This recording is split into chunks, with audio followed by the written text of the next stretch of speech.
नमस्कार मित्रांनो, जिओ पॉलिटिकल सिच्युएशन्सवरचा माझा दुसरा महत्त्वाचा व्हिडिओ.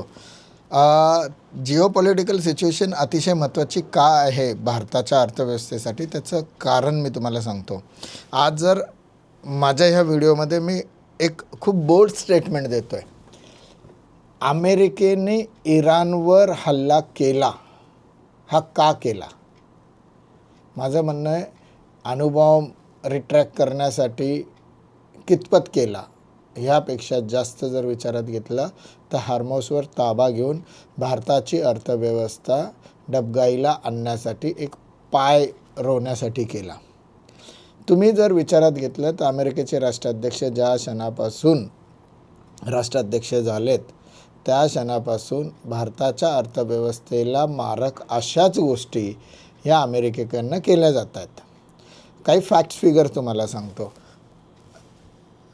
भारत माझा खूप चांगला मित्र आहे एका बाजूला बोलायचं, आणि त्याच बाजूला भारतावर 50% जास्तचं टेरिफ लावायचं. 150% टेरिफ नेलं होतं काही ठिकाणी. टेरिफ कमी केलं.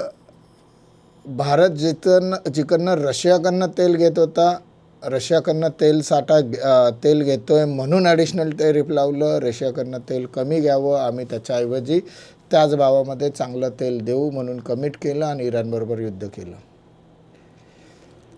एका बाजूला ट्रेड डील आणि जे टेरिफ लावलं त्याच्याने अर्थव्यवस्था खराब करायची. दुसऱ्या बाजूला हार्मोजमधून जे ऑइल येत होतं, क्रूड ऑइल आपल्याला मिळत होतं, म्हणजे चालू आखाती युद्धाच्या पहिल्या महिन्यामध्ये जे हार्मोज भारतासाठी खुला होता तो देखील सेकंड फेजमध्ये त्यांनी बंद करून टाकला.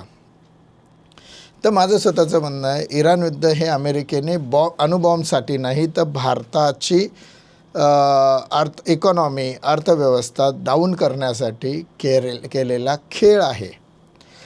त्याचबरोबरीने दुसऱ्या अँगलने विचारात घ्या, डोनाल्ड ट्रम्प जेव्हापासून राष्ट्राध्यक्ष झाले तेव्हापासून आत्तापर्यंत जर विचारात घेतलं तर कंटिन्युअस FISची सेलिंग चालली आहे. FIS म्हणजे फॉरेन इन्स्टिट्यूशन ज्या भारतामध्ये गुंतवतात.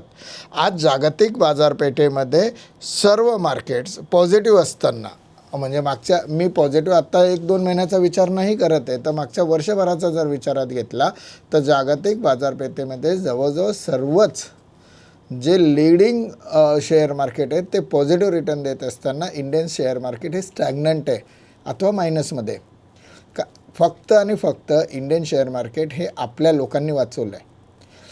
डोमेस्टिक इन्व्हेस्टर्स आणि रिटेलर्स हे जे कंटिन्युअस बाईंग करत आहेत त्याच्यामुळे अमेरिका अथवा FIS जी सेलिंग करतायत त्याचं प्रेशर आपल्यावर येत नाही आहे. आपण 26,200वरून फक्त आणि फक्त जर विचारात घेतलं तर एक 23,600 23,700पर्यंतच खाली आलेलो आहे.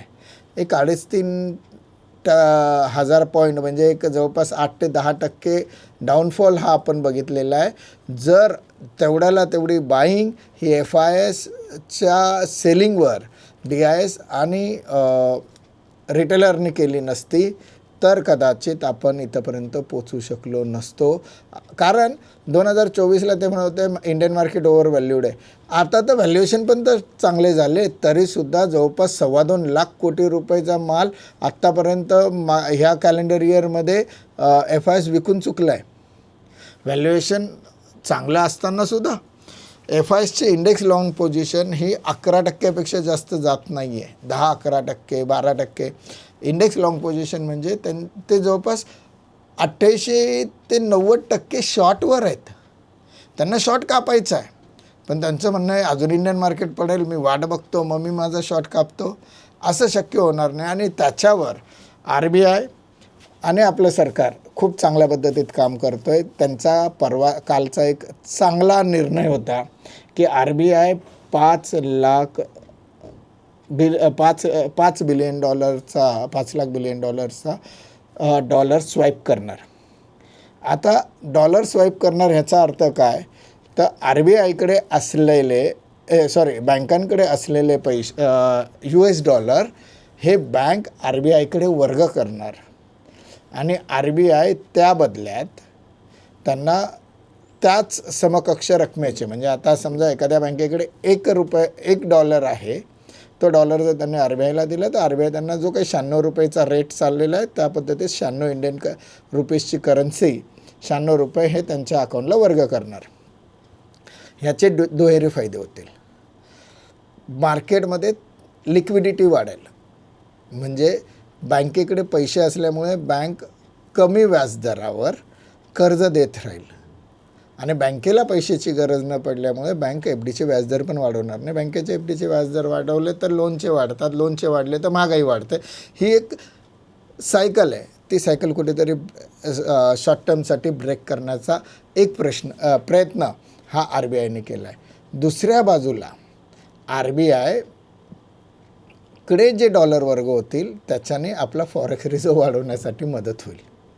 सो एकाच दगडात दोन पक्षी मारण्याचं काम हे आपल्या सरकारने RBIने केले. हे अतिशय योग्य पाऊल आपण असं म्हणू शकतो की गव्हर्मेंट सरकार उचलतो आहे. माझं असं मत आहे, आपल्या ताकदीवर आपण आपला शेअर बाजार उचलावा. आता खरी वेळ आहे. जास्तीत जास्त पैसे हे म्युच्युअल फंडमध्ये, जास्तीत जास्त पैसे हे शेअर बाजारामध्ये, डायरेक्ट शेअर बाजारामध्ये लावायला मी तुम्हाला रिकमेंड करणार नाही, कारण की त्याच्यासाठी चांगलं शेअर बाजाराशी संबंधित चांगलं उच्च एज्युकेशन असणं गरजेचं आहे.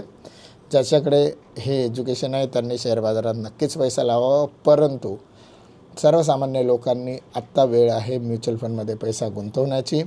येस, आणि त्याच्यासाठी मी नवीन कन्सेप्ट लॉन्च करतो आहे.